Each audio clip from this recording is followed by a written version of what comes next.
Hello, everybody. Welcome back to another week of the Better Events podcast. And in today's episode, we are talking about the hardest things about being a business owner. This conversation, though, will apply to those that are freelance, contractors, business owners, or even the CEO of your own career. So there is lots to learn.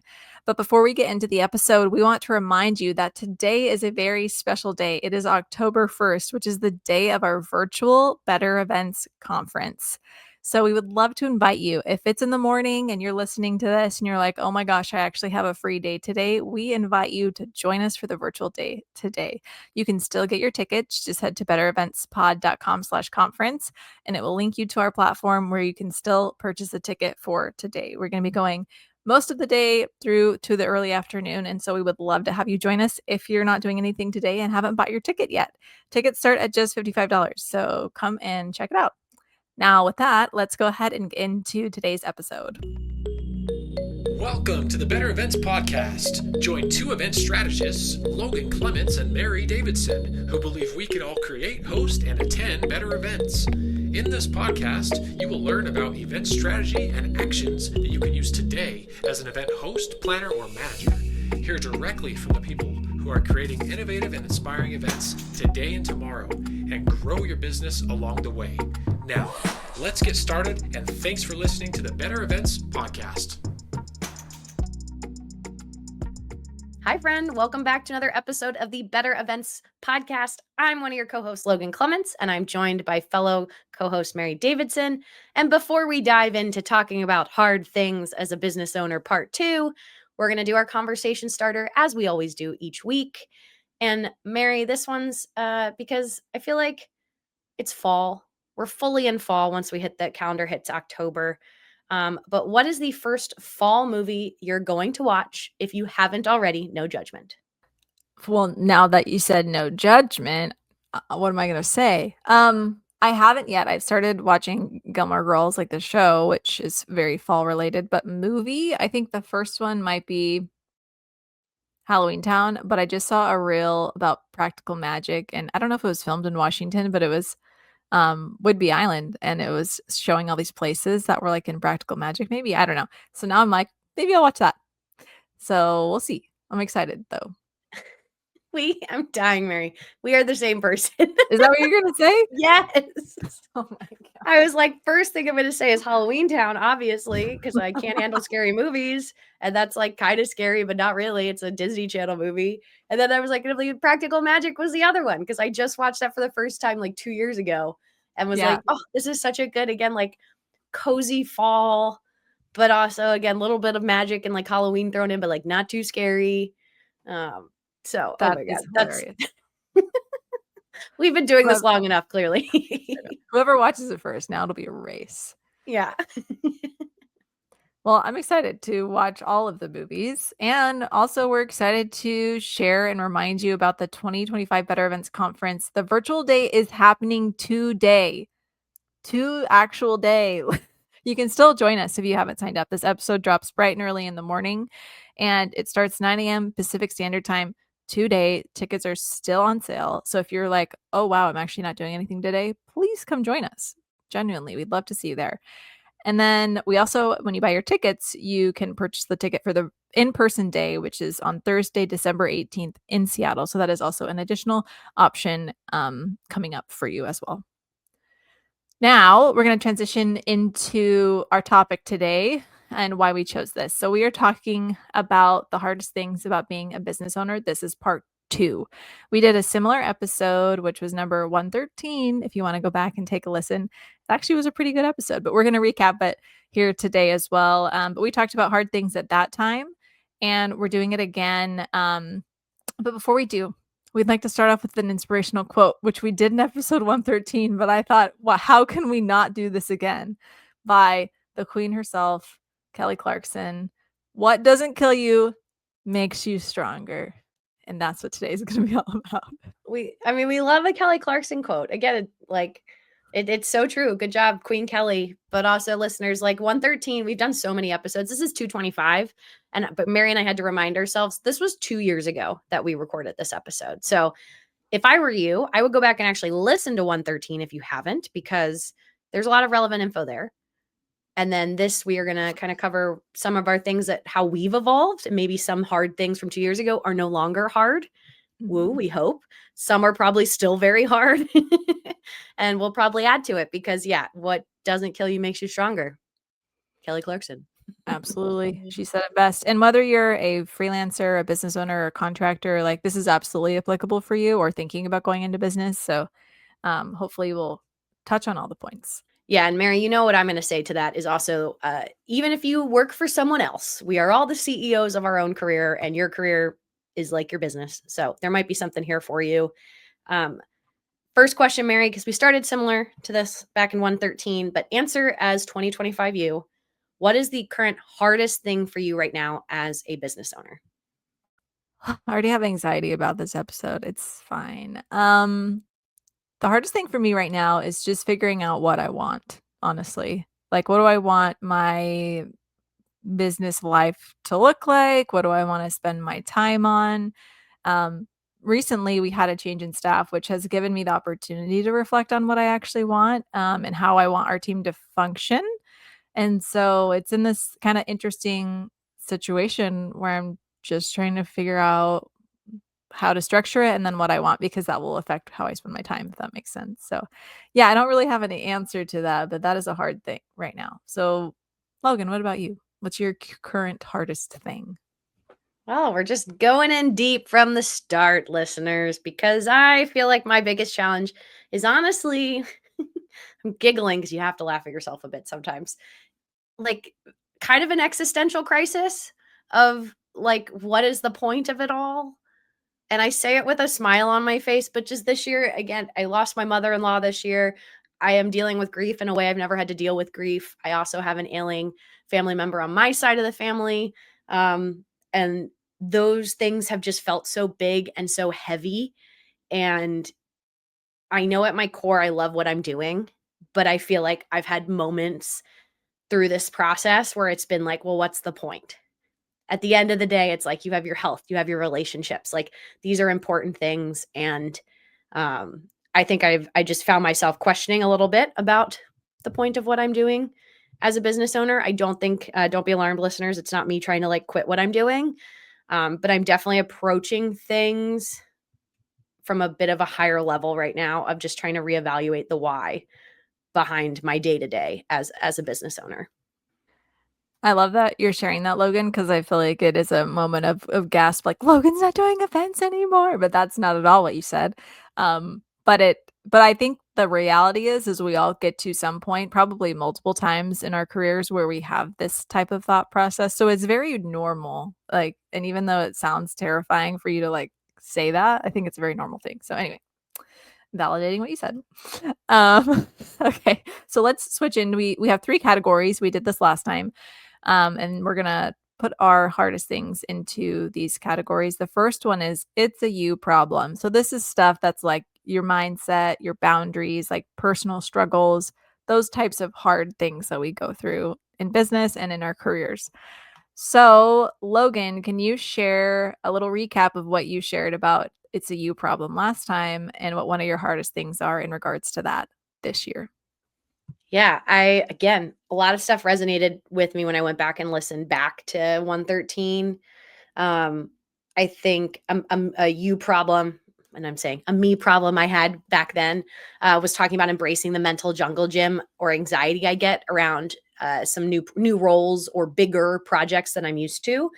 And hearing that back, I'm like, oh, I feel like I still struggle a little bit with it, but I'm embracing the discomfort more nowadays. Like, where if it is something I haven't done yet, I have a little bit better mindset about like hyping myself up by the fact that somebody else trusted me to do this versus I feel like there was a little bit more paralysis I felt a couple years ago that like people close to me would witness me going through up until I'm at the event. And then they're like, Logan, of course it went well. And I'm like, no, I'm surprised. I was so stressed in the whole lead up to this. And I've more embraced a little bit more of the like everyone had to do something first. Growing is good. Doing big things, like scary things, is good. So there were a couple other ones I mentioned, but I think a new me problem. Got a couple, Mary, but I'll share one for now, and we can see maybe if we have time for more than one. My me problem is like more isn't always better for me, I would say. That's one that I think, again, a lot of things we get society wise is like do more, like be more productive so we can do more. And I've just found that like more isn't always the solution. And so we talk about growth a lot. And that was like a theme of our conference last year. And I still embody that and like want to grow. But how do I grow if growth doesn't mean more? And I had a super busy spring this year. And so it was definitely like a self inflicted problem that for me partially came out of nowhere because I put up boundaries and I tried to set some stuff. And then just the way life lifed, I like had a lot busier of a year than I thought. Um, and so I'm just trying to still find that balance and being more comfortable in the space of not necessarily trying to take on more. That is a hard thing, but it's also really important to identify. So that's interesting to hear your thought process there and how it's maybe shifted. Um, do you have any other you problems that you want to share? Or if not, I can go on to mine. Yeah, I'd say another one was just one of my things I did talk about in 2013 was like, just start, trying to empower, just do it. If you have a new project or a new idea. And a me problem this year, definitely as a business owner, has been like procrastinating me projects. I've been talking about doing, like, for example, I want to do this show caller series where I interview show callers, talked about it on the podcast. I've talked about it to show callers. Everybody's excited, but I still haven't done it. And it's not because I'm like afraid to start it, like I'm scared of it not being perfect. It truly is just like either I'm running out of time or it's truly not been a priority. And so it just hasn't happened. And that is, I definitely am frustrated every time I realize it still hasn't happened because I'm the only person who can make it happen. But I also know this about myself. I'm really good at getting client work done under a deadline. And if it's something like that I don't have a deadline on, it's just like, I want to do this at some point this year.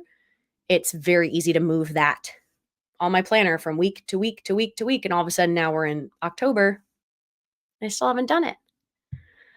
So that's a me problem, folks. As a business owner, when I have business related things that are internal for me only, I'm so good at just pushing it week to week to week. We're And that's our hard. own worst enemies, honestly. Yeah. Yeah. And then my last one is more an existential question, is just like as a me problem of like, how much money is enough money as a business in terms of revenue? Was talking about this with another freelancer who's talking about wanting to own fancy things. And they were like, I just want that. And sometimes I don't think I could do that as a freelancer. I might have to go work for someone. And I was like, yeah, I hear you.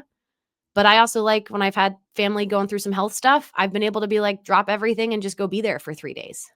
And I don't have to ask my boss. I don't have to take time off. I can manage the minimal things I have to do each day and just be there. And like that was a realization of like the freedom of being my own boss, that like it's like, okay, maybe again, how much is enough money? How much more? Get back to the first point of like more. What is more? And is there essentially too much or enough? Very existential. Yeah, I don't know the answer. I'm sorry, listeners. Mhm. Mary, how about you? What's a you problem that you've reflected on from last time we back in episode 113, and what are some new ones you've got? These personal ones are harder to start off with. We're just, like you said, really diving into it. One of my ones from last time is that the fact that we're in control of our own like success or failure, like that was a idea that I was really grappling with, I guess, at that time. I quoted like a past guest that we had who called something similar like the burden of ambition, and I forgot about that phrase, but I feel like that represents that pretty well as well. Um, and I think there's a level where that's still true, but right now I would say my hard thing there is more about not being the bottleneck in my business.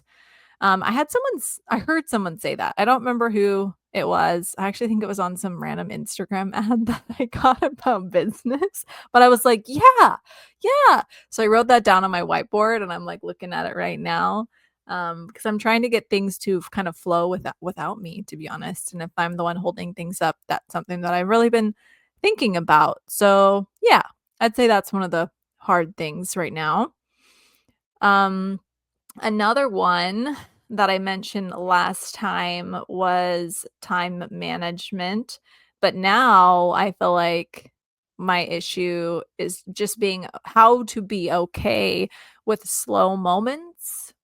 Like right now feels particularly slow, but it's also what I shared. We've had to change it in our team. And so this is a slower time of year for us. So there's multiple things that just are making it slower, but we're also meeting our goals, which is amazing. So it's just like, I just don't know what to do with my time right now.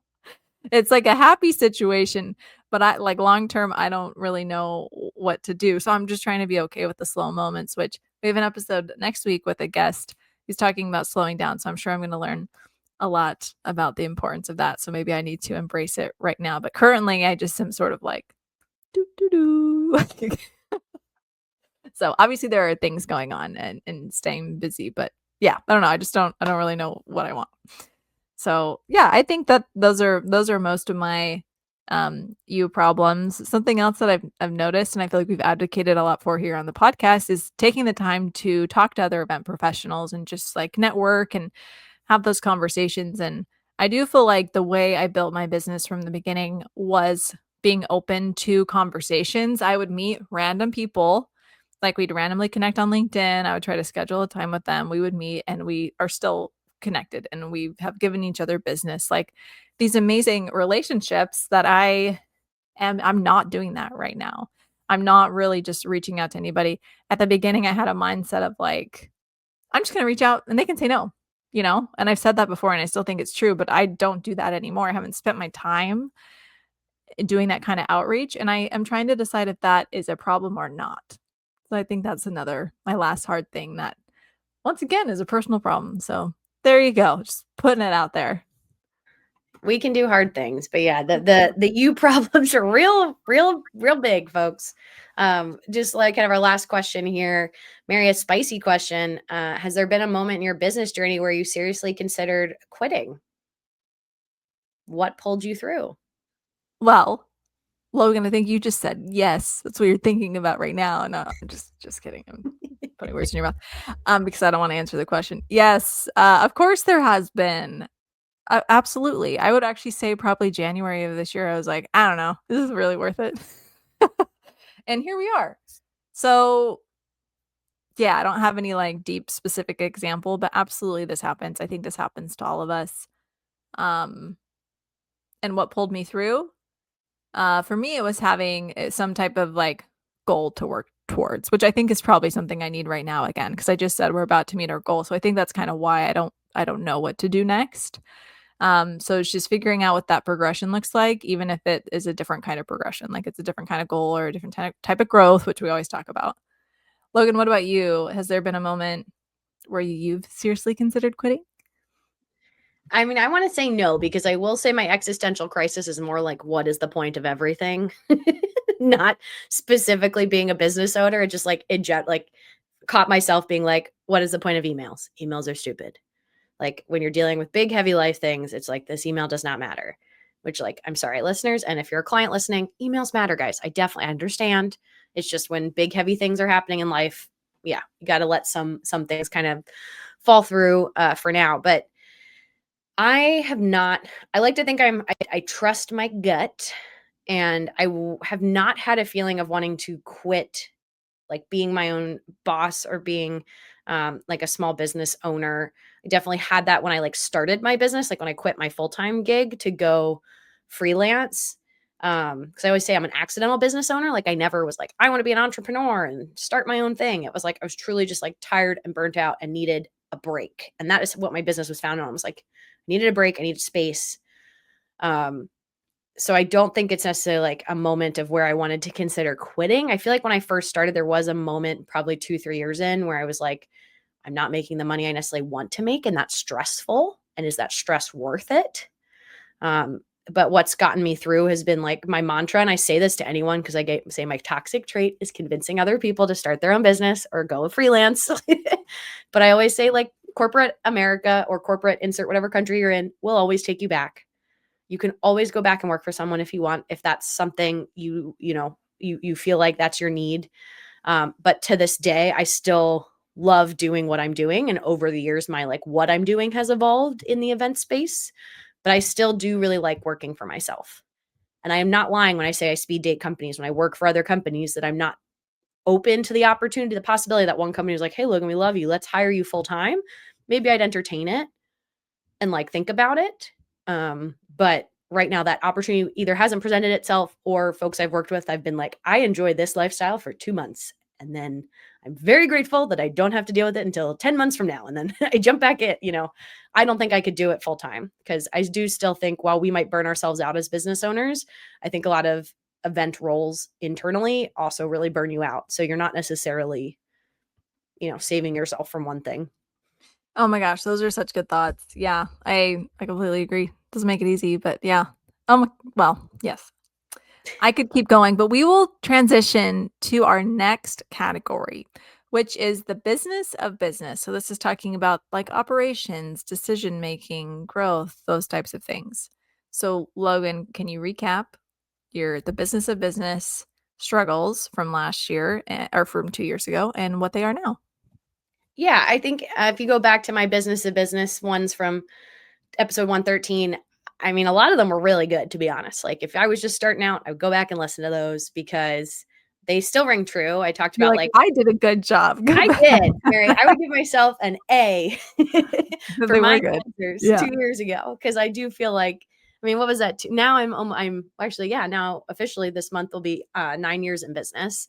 So when I recorded that, it was 7 years in business. And I talked about sticking to your values, not taking client breakups personally, being consistent in your messaging. I used to do this whole we thing when I first started my business. Like, we were this big company. Now I'm very I. So, it's just Logan, but I'm then transparent that I hire people. Like, all that rings true. So I didn't have any like hot takes or changes on kind of those ones. But my new ones, I think I would add in. Um, this one's a little bit of an LOL. Everyone has to pay taxes. Was talking to someone, they're like, Logan, you constantly say that. I was like, because it's true. Everybody has to pay taxes. And like, I have made more money now than I did 2 years ago. And fun fact, listeners, I have to pay more taxes. Like, that's just how it works. Like, and that's the business of business, that when I'm getting a nice big check from a client, I have to constantly check myself and be like, yeah, well, 30% of that's gone. That's not my money. Because I got to come pay taxes at tax time. So that's one I'm just constantly reminding myself. And then another one is you talked about it, Mary, in your me category, but like networking is just really essential, and not in the way you think of like going to networking events and, giving out business cards. It's more every project you're doing, every client work project that you're doing is an opportunity to network. You are making positive impressions on the people that you're interacting with on those projects. And so much of what we do, you don't know where that person you're working with is going to end up in 5 years.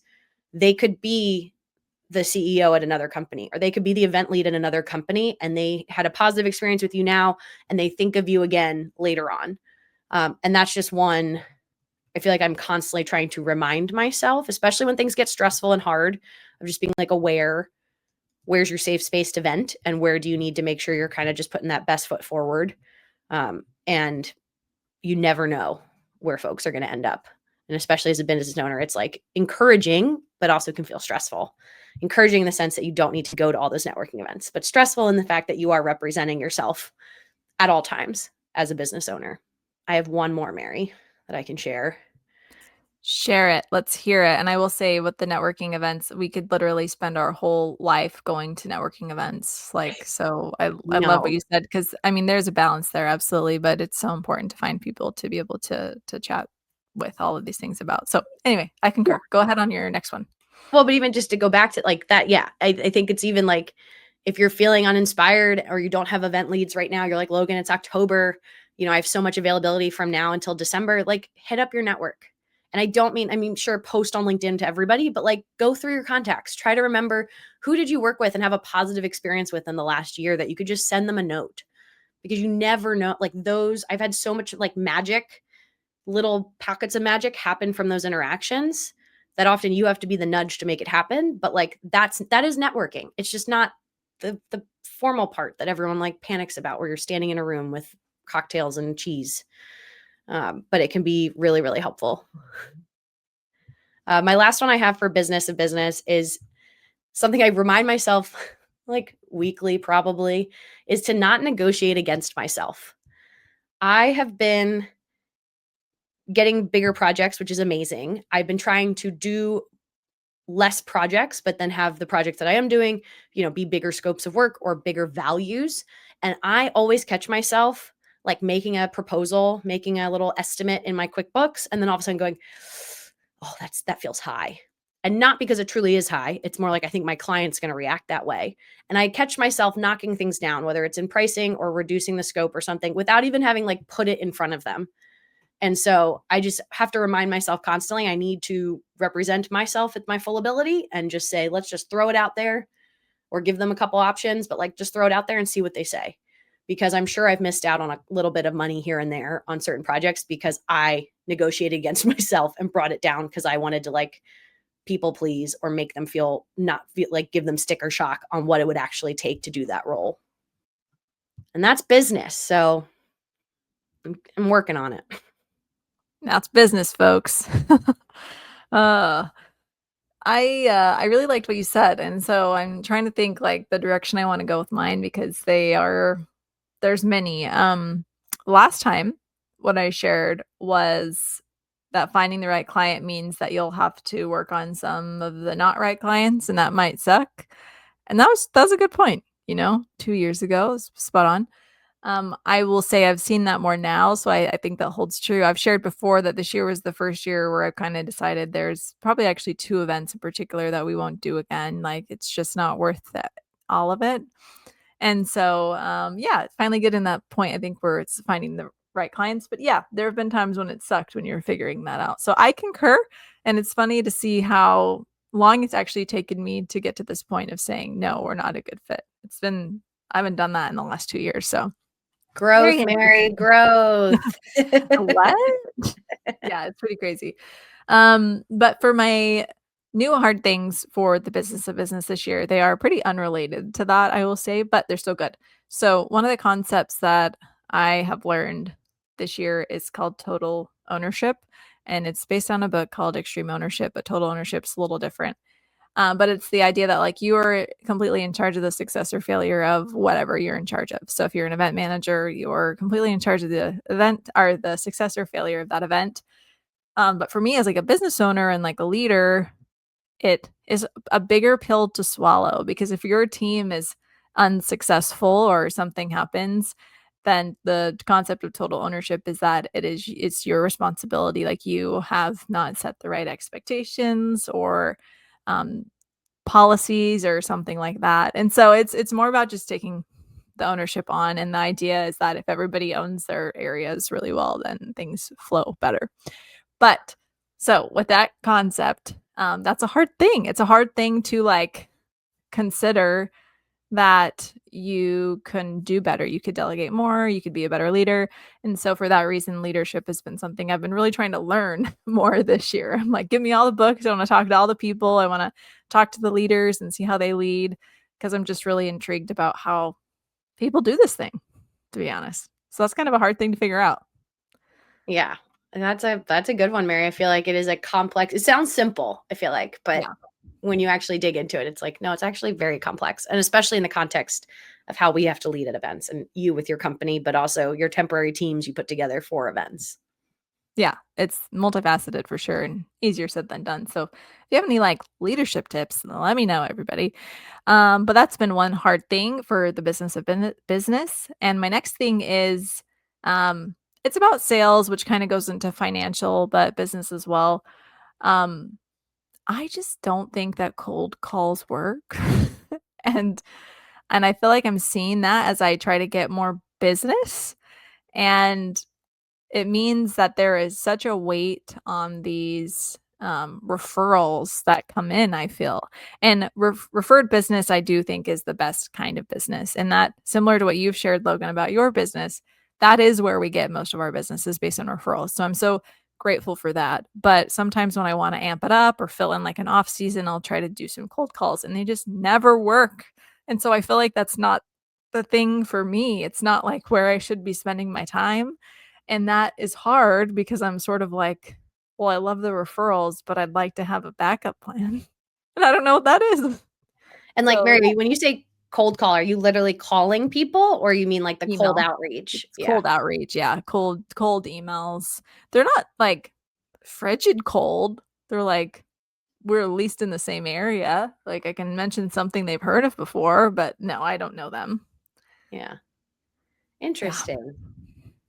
I'm trying to think. You're jolting me. I'm like, I definitely have had a little, I've had a little success with a cold email.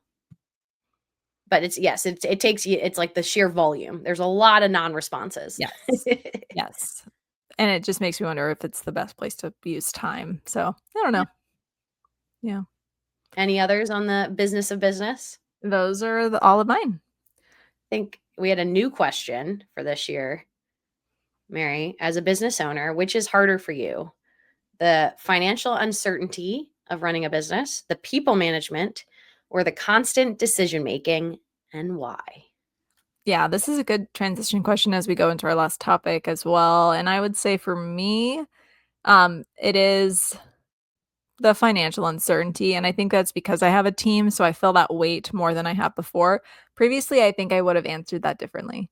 But right now, I think it is the financial uncertainty, which we'll talk more about. But Logan, what about you? What's harder for you, the financial uncertainty, the people management, or the constant decision making? This one's a difficult question, Mary, because I don't really manage people. I feel like on the regular. But I'm also feeling a lot better about my finances than I probably was 2 years ago. I think I'm going to add a fourth one. I'm going to cheat because I feel like like I said, I'm doing the existential. I think some of it is my biggest challenge right now, or what's harder for me can sometimes be the like forecasting, which I guess could be financial, but also just like even with client work, in terms of just like knowing what my bigger plan is, not just looking ahead for this year or even next year, but just like what's the longer term goal? What's the 3 year, the 5 year, the 10 year, the ideal future? I've definitely been gravitating towards some like readings and podcast episodes and things that are like talking about like legacy planning and some of that like long-term planning stuff. Has been the most interesting to me because I feel like that's hard when you're just a team of one. You have no one to talk to about these things. You don't have a boss with like a performance plan or like, here's the, next couple steps. And like as a business owner, the world is your oyster. But because the world is your oyster, that can be daunting. So I guess that could be in the constant decision making answer. But I like your new category. I think that makes sense. Which brings us to our last and final category, which we started alluding to, which is money, money, money. So this is financial challenges and lessons learned about money and all those things. So Logan, what did you share last time and what are your hard things now? oof, this one is my least favorite part about being a business owner. I talked about, I think back in episode 213, talked about like practicing about saying my rates out loud so that I could say them seriously. Uh, Realizing that like having a team when I had to hire people, that did take time, which equals money. And then talking about some of the pipeline of some unpaid work that sometimes can lead to paid work, but also having to realize some gigs will never pay you what you need for the work and just having to let those go. So all of those kind of ring true, I would say. I'm definitely a lot more comfortable these days about talking about my rate. So I think my hardest thing about being a business owner on the money side is that just owning that I will be too expensive for someone, and that is okay. And I think that's because when I started my business, I really wanted to be someone who could work with anyone. And I've taken a lot more ownership that there are projects and roles and budgets that just won't work for me. And a way I think I've reframed it that has been helpful to make it feel a little less hard is that opens that up for somebody else. And there's a past me, a younger me that would have been excited about that role at that rate. And I think when I was first in my business, that kind of rejection might feel uncomfortable, but it's made me feel a lot better. And I do track my no's that I get as a business. And I will say I don't really get that many, or I call them no's and losses. No's meaning I said no, losses meaning it was something I was open to doing and it just didn't happen. And that's been really liberating to actually like keep track and see I don't really lose that many things. I have more things that I've had to say no to because it feels like many people are often asking about the same dates, but I don't have as many losses. So just owning that sometimes people can't afford, the products that I'm putting out right now. Um, Another hard business lesson, like I talked about, of not negotiating against myself is I need to make sure I remember inflation when I think about raising my rates each year. Like inflation is a real thing that impacts our money as people, and so definitely as a business. And so when I'm choosing not to raise my rates, I am actually kind of making less money each year because of inflation. So having that help me rationalize why rates have to increase and why they have to increase by so much. And then, working with clients who understand that. And then my last one, I'd say for business owner right now, that's kind of hard, is just remembering like per diem for myself and for my team. So that's like usually a daily amount of money that you pay your team or your people for food, for it, or anything they want, but really it's mainly to cover meals, is so crucial and so necessary. And it's something that I feel like I tried to figure out different ways around it, or like doing a project rate, or just making it a little more gray area. And I found my big agencies always give us per diem, and that's just something I've tried to implement even when it's just me and I'm hiring Mary and somebody else for an event, because it just makes it a little more black and white. But for a while there, it made me feel, I don't know, I just felt uncomfortable about it, or it felt weird, or like too hard, or just too like fancy. And I've just realized that's like so important. I feel better knowing I'm compensating people fairly to cover the cost of food while they're traveling and all that stuff. So, whew, that's the money stuff, Mary. How about you? Not heavy at all. Yeah. My money stuff is actually pretty minimal because I think I have an overarching problem. So I might keep this simple. But last time I talked about figuring out where to invest in your business and where to spend your hard-earned money in your business, so like reinvesting. And I think I was thinking about this at that time because I was continually trying to build the team. That was like my big thing, is how do you scale? And so that makes sense that I was thinking of that at that time. Luckily, we've had the opportunity to figure that out a little bit and scale. Um, and now my biggest money problem is projecting. Like, if I could summarize it into anything, this is the thing that keeps me up at night. And it's because I'm annoyed with our industry, because even after we're in business now 5 years, whoop. And so we've seen more recurring business come in now, which is so wonderful to see, but it still is hard to project. I still can't tell you what next spring is going to look like at this point, and that drives me absolutely bananas because I want to plan ahead and I want to plan financially ahead too, right? And that helps me figure out like how hard do I need to go on sales and all of that. So instead I just have to stay proactive and can just continue doing the same, what feels like hustle and sales, not knowing what's going to come, because I want to meet a similar goal and continue to pay for people's salaries. So I have to like make that happen. So yeah, the projecting is going to drive me crazy. That's honestly my hardest thing. I'll just leave it at that. Yeah.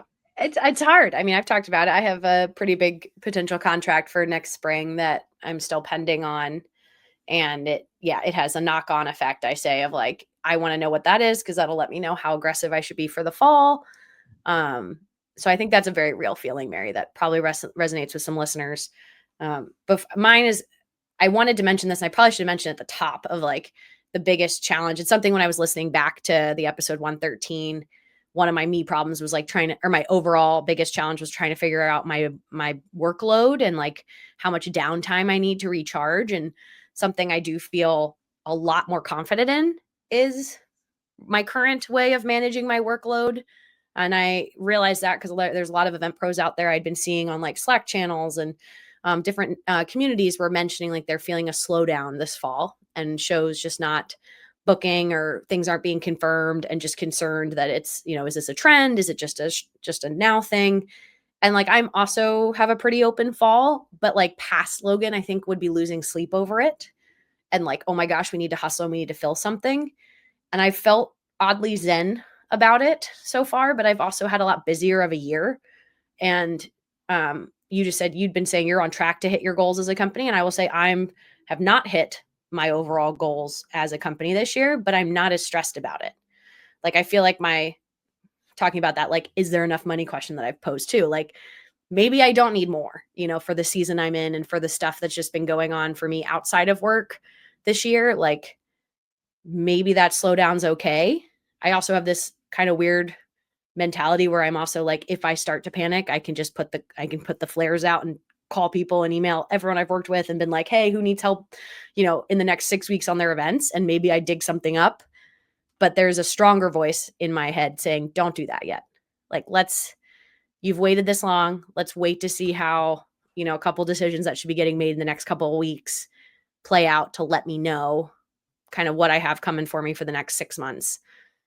Because I feel like I'm trying to be a little more protective of my time. So I'm proud of it, but it's also like a hard thing to be okay with potentially having a really slow season.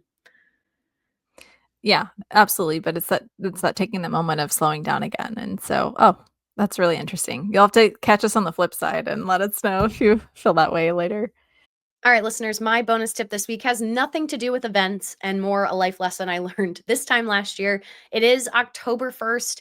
And so it is officially, I feel like the real start of fall, at least here in the Pacific Northwest, when you can go apple picking, do pumpkin, carving, and whatever you do that makes you feel like fall. And one of the realizations I learned last year was after the calendar turns to November, a lot of those opportunities and those places are closed. And so top of my to-do list for this month has been to plan out what fall mini adventures I want to do because unfortunately a friend and I did get to spend a full day on literally November 1st of last year driving around to different farms and places here in the Pacific Northwest only to find they all officially closed on that day. So don't be like me last year and plan your mini fall adventures here in the month of October so you don't miss out on any of that good apple cider, apple picking, or other cozy fall activities.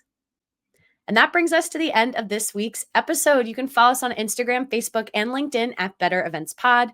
You can send us an email at bettereventspod@gmail.com. And you can join us today for the virtual day of the 2025 Better Events Conference. Tickets are still available. You can join us for part of the day and catch the recordings later. You can also purchase the all access ticket that includes today's virtual day as well as our in-person day, December 18th, here in Seattle.